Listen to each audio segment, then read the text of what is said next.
네, 안녕하세요. 이 시간에는 등기 신청의 방식에 대해서 공부하도록 하겠습니다.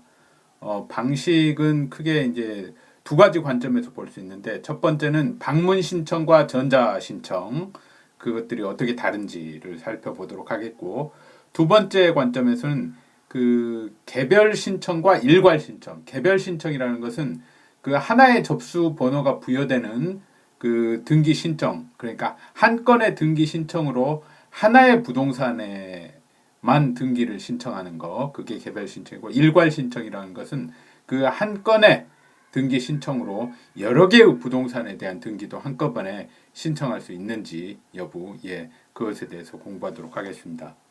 방문 신청이라고 하는 것은 등기소를 방문해서 서면으로 제출하는 거죠. 등기 신청서를. 자, 방문 신청과 관련해서 이 나머지 사항들을 읽어보시면 되고, 이 인감증명의 제출이 중요합니다. 인감증명 제출한다는 것은 이제 그 신청서나 첨부 서면에 그 인감을 날인하고 그 인감이 본인의 것임을 증명하는 증명서를, 그게 인감증명서죠. 그걸 이제 제출해야 된다는 거죠. 자, 인감증명서를 제출해야 되는 경우 8가지 경우가 있는데, 우리가 앞에서 봤던 그 등기필 정보죠. 등기필 정보, 등기필증이라는 용어가 이제 2011년 부동산 등기법 전부 개정으로 인해서 이제 등기필 정보로 변경이 됐습니다. 그래서 등기필 정보를 제출해야 하는 경우 우리가 봤었죠. 등기 공동 신청의 경우에 등기 의무자의 등기필 정보를 제출해야 된다는 거하고, 그 다음에 단독 신청의 경우에 승소한 등기 의무자가 신청할 경우에 제출한다. 이 두 가지 경우였는데 비교를 해보셔야 돼요. 인감증명 제출하는 경우. 인감증명은 첫 번째, 소유권의 등기 명의인이 등기 의무자로서 등기를 신청하는 경우. 제한물권의 등기 명의인은 원칙적으로 신청할 필요가 없습니다. 근데 이 세 번째 보시면은 소유권 이외의 권리, 그러니까 제한물권이나 또는 이제 임차권 이런 거에 되었죠. 소유권 이외의 권리의 등기 명의인이 등기 의무자이긴 한데 이 등기필 정보가 없는 경우, 그럴 경우에는 이제 인감증명을 제출하는 거예요. 등기필 정보가 없으면은 본인이나 법정 대리인 출석해야 되고, 그렇지 않으려면 자격자 대리인 확인 또는 공증을 거쳐 신청해야 되잖아요. 근데 이럴 경우에 인감증명서도 같이 제출해야 된다 이겁니다. 그리고 소유권의 가등기 명의인도 가등기 말소등기 신청 시에는 이 인감증명서를 제출해야 됩니다. 그 다음에 네 번째, 토지 합병 후 합필 등기 전에, 합병 된 토지 중 일부 토지에 관하여만 소유권 이전 등기가 되거나 하필 그 외의 하필 등기 제한 사유가 되는 등기가 된 경우, 하필 등기 제한 사유는 이제 합병 지적법에서 배운 토지 합병 제한 사유 등기하고 좀 유사해요. 37조에 나와 있는데 확인을 한번 해보시고, 그런 등기가 된 경우 그 이해관계인의 승낙을 받아 합필 후에 토지를 공유로 하거나 그 권리의 목적물을 합필 후 토지에 관한 지분으로 하는 합필 등기를 신청할 수 있습니다. 이때 토지 소유자들은 종전 각 토지의 소유권이 합병 후 토지에서 차지하는 지분을 결정해서 그 확인서도 첨부 정보를 제공해야 되는데, 이때 이제 그 확인서에 토지 소유자들의 인감증명하고 인감 날인이 요구가 되는 겁니다. 자, 그리고 분필 등기 신청 시에도 인감증명이 필요한 경우가 있어요. 이 일부분을 대상으로 한 용익물권이나 임차권 등기가 있는 토지의 분필 등기 신청 시에는 권리가 존속할 토지의 표시에 관한 정보 및 권리자의 확인서를 제공해야 돼요. 이때 그 권리자는 이제 용익물권자나 임차권자죠. 권리자의 인감증명 제출하는 게 필요하다는 거고요. 인감 날인하고, 그 다음에 그 협의분할이라고 하는 것은 그 사망 시에 피상속인 재산, 즉 상속재산은 상속인들의 공유거든요. 근데 이를 상속인들이 협의해서 분할하는 걸 말해요. 그래서 협의 분할에 의해서 이제 상속 등기를 신청할 수 있는데, 이때는 상속인 전원의 인감 증명이 필요합니다.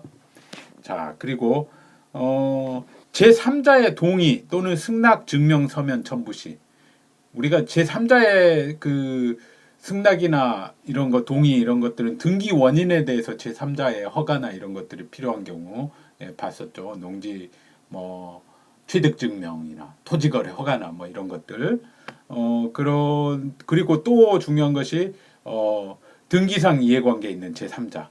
이런 사람들의 승낙 서면이나 이런 것들 허가 서면, 동의 서면 이런 거 할 때 그 동의 서면에 인감 증명이 날인돼야 돼요. 이제 뒤에 보시겠지만 관공서 같은 경우는 이제 인감 증명이 필요 없으니까 관공서가 뭐 허가권자이거나 이럴 때는 날인 인감 증명이 제출할 필요가 없는 거죠. 그리고 비법인 사단의 대표자 증명 서면을 그 첨부 정보로 제출한다고 말씀드렸고, 사원총의 결의서도 비법인 사단이 그 등기 의무자인 경우에 제출해야 된다고 말씀드렸는데, 대표자 증명 서면이라고 하는 것은 이제 그 등기되어 있는 대표자가 그 신청하는 경우에는 첨부해서 제출할 필요가 없습니다. 근데 이제 그렇지 않은 기존에 등기되어 있는 대표자 이 대표자가 그 후에 변경돼 가지고 그럴 경우에는 이제 그 대표자 증명 서면 대표자 증명 서면이라고 하면은 이제 대표자를 규약에서 어떻게 뽑는다 선임한다라는 게 나와 있을 거 아닙니까? 그러면 거기에 따라서 보통은 사원총회에서 선임한다고 나와 있겠죠. 그럼 사원총회에서 이렇게 그 선임되었다는 걸 증명하는 뭐 사원총회 결의서나 이런 것들이 대표자 증명 서면이 되는 거죠. 그 다음에 이제 그 사원총회 결의서는 원칙적으로 그 재산을 처분할 때 등기 의무자일 때 제출해야 되니까 뭐 대표자 증명 서면이 사원총회 결의서일 때는 사원총회 결의서만 제출하면 되는 거고, 그 다음에 대표자 증명 서면은 뭐 규약의 대표자들은 뭐 이사회에서 선임한다면 이사회 결의서가 필요하겠죠. 그래서 두 가지에 대해서 이 두 가지에서 이 사실을 확인하는데 상당하다고 인정되는 2인 이상의 성년자가 사실과 상위 없다는 취지, 그러니까 사실과 다름이 없다는 취지, 상위라는 말이 그런 취지와 성명을 기록해야 되는데 이때 인감을 날인하고 인감 증명이 제출되어야 합니다. 다만 이제 자격자 대리인이 대리에서 신청하는 경우에는 자격자가 위 각 서면에 사실과 다름없다는 취지를 기재하고 기명 날인함으로써 인감증명 제출에 가름할 수 있습니다. 그리고 이 규정에 따라서 이제 인감증명을 제출해야 되는 사람이 그 관공서일 때, 그럴 때는 관공서는 이제 인감증명 대상자가 아니니까 이 인감증명 제출할 필요가 없습니다. 그리고 이 앞에서 말한 이 4부터 7까지 경우에 이 경우에 그 이 서면이 공정증서로 했을 때는 인감 날인 증명이 필요 없죠. 공증인이 이제 인증을 해가지고 작성하거나 인증했으니까 더 그 진실성이 담보가 되기 때문에요. 네. 자, 그리고 인감 증명을 제출해야 하는 자가 이제 법인이나 외국 법인인 경우에는 이제 그 등기소에서 그 법인의 인감 증명을 받아서 제출하고요. 비법인 사단 재단은 그 시장 군수 구청장으로부터 인감 증명을 받아서 제출합니다. 자, 그리고 이제 본인이 제한능력자여 가지고 법정 대리인이 그 등기 신청을 하는 경우에 대리에서 등기 신청할 때는 법정 대리인의 인감 증명을 제출해야 되죠. 그리고 이제 법정 대리인이 뭐 그 승낙을 한다거나 동의를 한다거나 또는 뭐 협의 분할을 할 때 대신 하는 경우 이런 경우에는 이제 그때도 역시 법정 대리인의 그 인감 증명이 첨부돼야 되고요. 자, 그리고 인감 증명을 제출해야 하는 자가 외국인인 경우에는 그때 외국인도 인감증명법에 따라서 인감증명을 받을 수 있어요. 그래서 그런 증명 또는 본국의 관공서가 발행한 인감증명을 제출합니다. 다만 본국의 인감증명 제도가 없고 인감증명법에 따른 인감증명도 받을 수 없는 자는 신청서나 위임장 또는 첨부서면의 한 서명에 관하여 본인이 직접 작성하였다는 뜻의 본국 관공서 증명이나 이에 관한 공정증서를 제출해야 됩니다. 그리고 본인 서명 사실 확인 등에 관한 법률이 있는데 그 법률에 의하면은 아래와 같은 경우 본인 그 서명 사실 확인서를 제출하고 관련 서면에 서명을 한 경우, 그리고 전자 본인 서명 확인서 발급증을 제출하고 관련 서면에 서명을 한 경우, 이런 경우에는 인감증명서를 제출하고 관련서만에 인감을 나리는 것으로 봅니다. 자, 그리고 앞서서 지난 시간에 그 뭐 주민등록표 등초본, 뭐 법인 등기사항 증명서 이거 가족관계 등록사항별 증명서 발행일부터 3개월 이내의 것이라고 했는데 인감증명도 마찬가지입니다. 발행일부터 3개월 이내의 것이어야 됩니다. 그리고 이제 도면을 제출할 때 방문 신청을 하는 경우라도 이 등기소에 제공해야 하는 도면은 전자문서로 작성해야 돼요. 그래서 그 제공은 전산정보처리 조직을 이용해서요. 등기소에 송신하는 방법으로 해야 됩니다. 그런데 자연인 또는 비법인 사단 재단이 경우에 직접 신청하거나 그리고 자격자 대리인이 아닌 사람에게 위임해서 신청하면은 그냥 보통의 서면으로 전자문서가 아니라 보통의 서면으로 작성해서 제출할 수가 있습니다. 그리고 이제 그 전자표준 양식이라고 해가지고 전산정보 처리 조직에 신청 정보를 입력하고 그 입력한 신청 정보를 서면으로 출력하여 등기소에 제출하는 방법도 사용할 수 있습니다. 이것도 이제 그 방문 신청의 일종이죠. 일단 뭐 그 전자 양식을 이용하긴 하지만 그걸 출력해서 다시 제출하는 거니까요. 자, 이제 전자신청 보겠습니다. 전자신청은 이제 전산정보처리 조직에서 컴퓨터로 입력해서 송신해서 인터넷으로 송신해서 신청하는 거죠. 법에는 이제 법원 행정처장이 지정하는 등기 유형에 관해서만 할 수 있도록 되어 있는데 현재는 거의 모든 등기 유형이 전자신청 대상으로 지정되어 있습니다.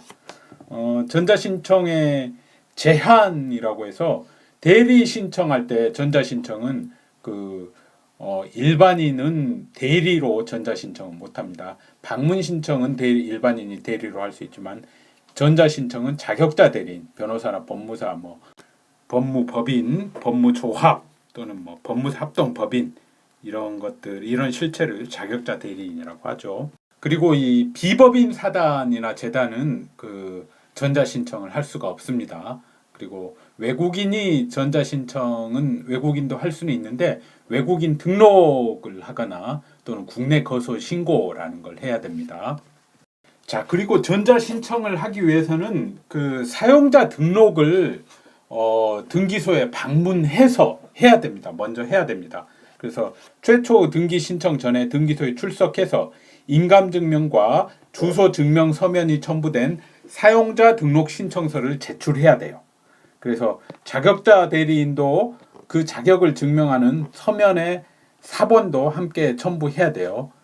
자격자 대리인도 이렇게 대리 활동을 하기 위해서는 그래서 법인이 전자증명서에 이용 등록을 한 경우에는 이제 사용자 등록을 한 것으로 봅니다. 예, 그 전자증명서 이용 등록이라는 것은 이 상업등기, 부동산 등기 말고 상업등기라는 게 있습니다. 상인에 관한 사항을 그 등록하는 거예요. 뭐 지배인 누구라는 것 또는 지배인을 선임했을 때는 지배인을 등기한달지, 그 다음에 상호를 정했을 때는 그 상호를 등기한달지 이런 것들, 그 다음에 그 한명회사 등기부, 뭐 주식회사 등기부, 등기 사항들이 여러 가지 있습니다.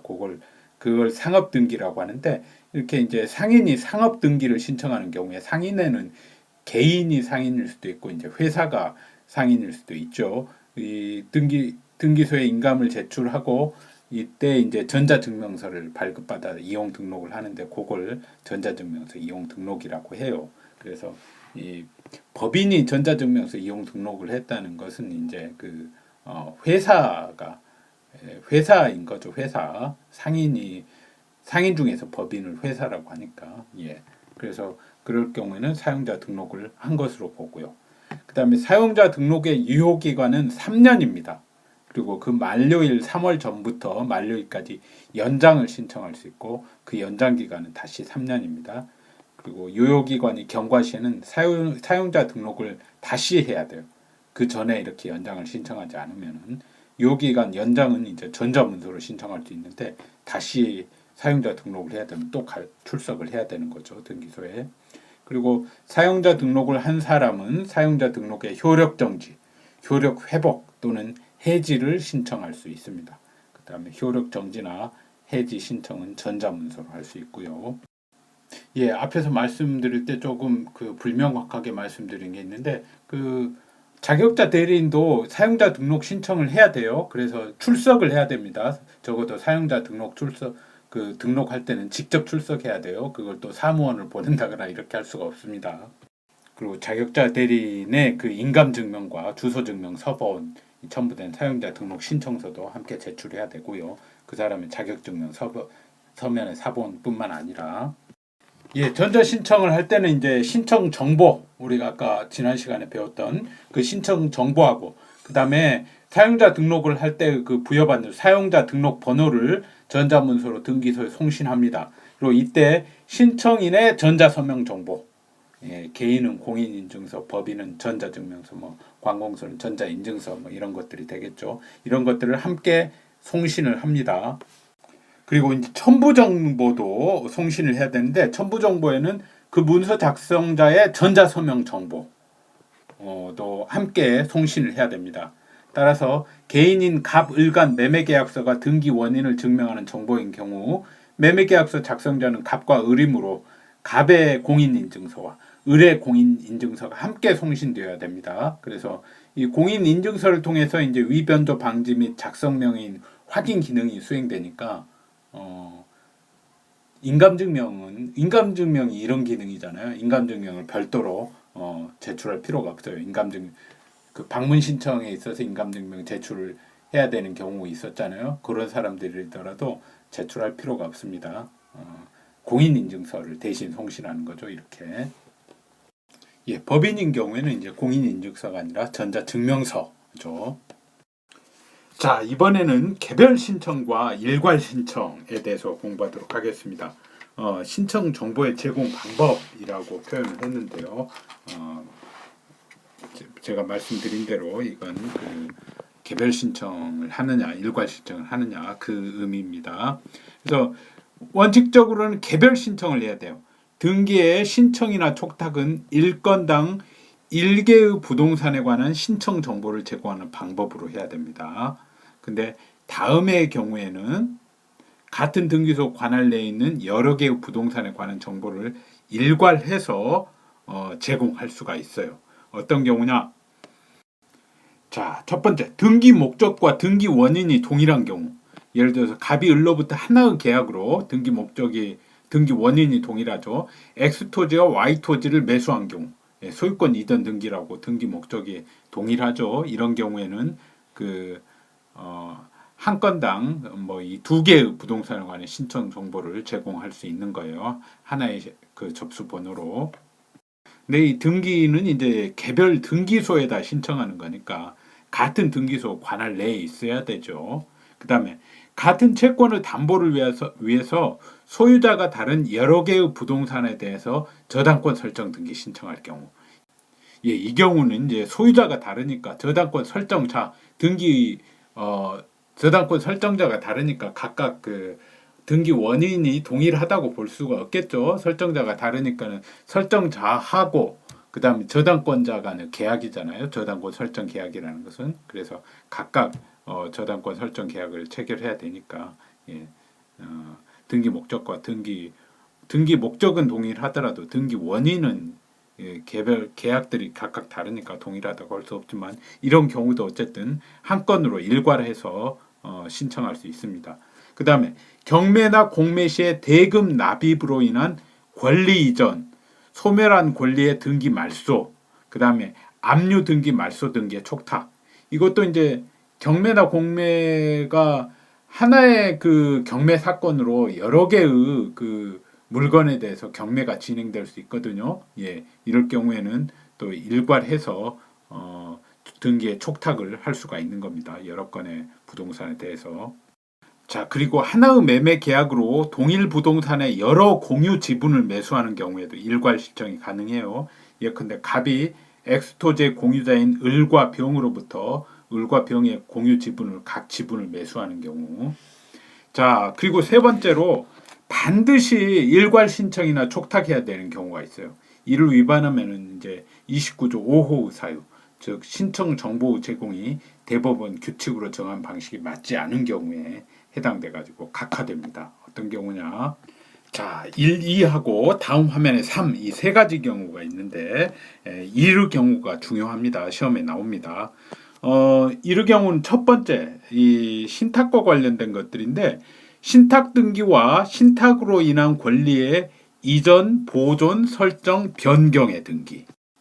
예, 신탁 등기하고 신탁으로 인한 권리의 이전, 보존, 설정, 변경이 무슨 말이냐면은 그 소유권 이전 등기를 하고 요게 신탁으로 인해서 소유권 이전 등기가 됐다라고 표시를 하는 거, 그게 신탁 등기고, 소유권 이전이 됐다는 것은 이 소유권 권리의 이전 등기예요. 지난번에 그 신탁 등기에 관한 그 등기례를 한번 본 적이 있습니다. 그리고 뒷면에 교재 뒷면에 한번 찾아보세요. 신탁 등기례를 하면 이해를 하실 수 있을 거예요. 그다음에 보존 등기를 하면서 신탁이 될 수도 있는 거고, 그 다음에 뭐 전세권 같은 걸 그 신탁한 경우는 전세권 설정 등기가 될 수 있고, 또는 변경 등기가 되면서 또 신탁이 될 수가 또 있는 거예요. 예, 그래서 이런 걸 한꺼번에 해야 되는 거고, 그 다음에 이 두 번째 신탁 재산의 관리 처분 등으로 수탁자가 얻은 부동산 및 수탁자가 그 의무를 위반해서 신탁재산에 손해가 생김으로 인해서